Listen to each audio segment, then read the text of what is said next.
The lantern in the snow. The wind howled through the bare branches like a warning no one wanted to hear. Private Nathaniel Carter pulled his wool coat tighter as he crouched behind a low stone wall outside a small Massachusetts field. Snow fell in thin, restless sheets, whispering across the frozen ground. Somewhere beyond the darkness, British troops were marching.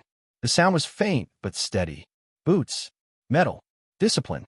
Nathaniel's fingers trembled, not from the cold alone. He was 19 years old, and before the sun rose, men might die. A lantern flickered several yards away where a handful of colonial militia gathered in uneasy silence. Farmers, blacksmiths, shopkeepers, men who had held plows and hammers their whole lives, but tonight held muskets. Nathaniel swallowed hard. First battle, an older soldier asked beside him. Nathaniel nodded. The man adjusted the strap of his powder horn. Mine too. That surprised him. The older man chuckled softly. Most of us aren't soldiers, son. We're just men who got tired of bowing our heads. Nathaniel looked down at the musket resting across his knees. It felt heavier than iron. Back home in Connecticut, his father had said something before Nathaniel left. Freedom isn't kept by strong men alone. It's kept by men who fear God more than they fear kings. At the time, Nathaniel had nodded bravely. Now, with the dark forest breathing around him and the distant drumbeat of the British army approaching, bravery felt thin as paper. A sudden rider burst into the field. "Regulars are coming," he shouted. Nearly on the road, the militia stiffened. Lantern light flickered across nervous faces. Nathaniel's heart slammed against his ribs. The older soldier beside him knelt in the snow. Not to aim, to pray. He bowed his head, removing his hat.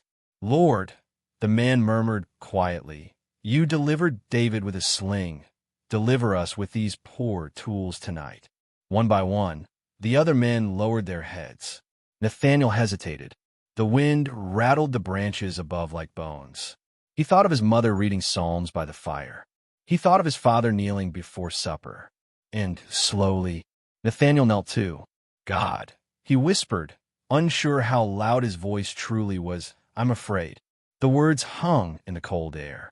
But something strange happened. The fear didn't disappear. It simply stopped owning him. He remembered a verse his mother used to read.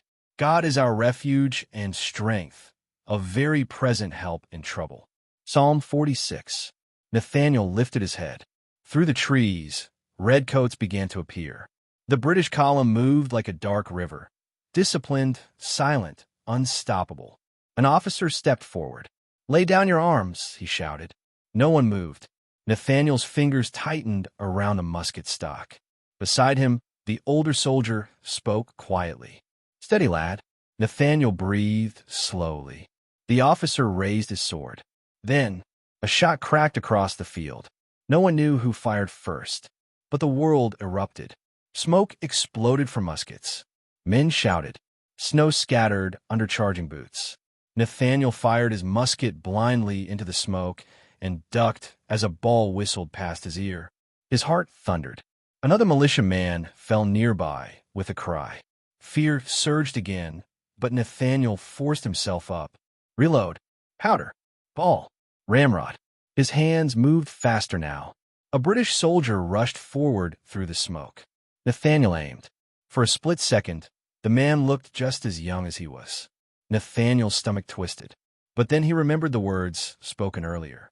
Men who fear God more than kings. He pulled the trigger. The recoil slammed into his shoulder. When the smoke cleared, the British line had slowed, then halted, then, astonishingly, began to pull back. The militia stood stunned. No cheer came at first, just disbelief. They had faced the greatest army in the world, and it had stepped backward. The older soldier beside Nathaniel let out a slow breath. "Well," he said quietly, "seems the Lord still listens." Nathaniel stared at the empty road. The snow continued to fall softly over the field. He realized something then. Courage wasn't the absence of fear. It was obedience in the presence of it. And sometimes, God lit the path forward with nothing more than a small lantern in the snow. Historical and biblical reflection. Early militia resistance at Lexington and Concord in April 1775 helped ignite the American Revolutionary War. While specific characters like Nathaniel Carter are fictional, the fear, uncertainty, and reliance on faith among colonial soldiers were widely documented in letters and journals of the time.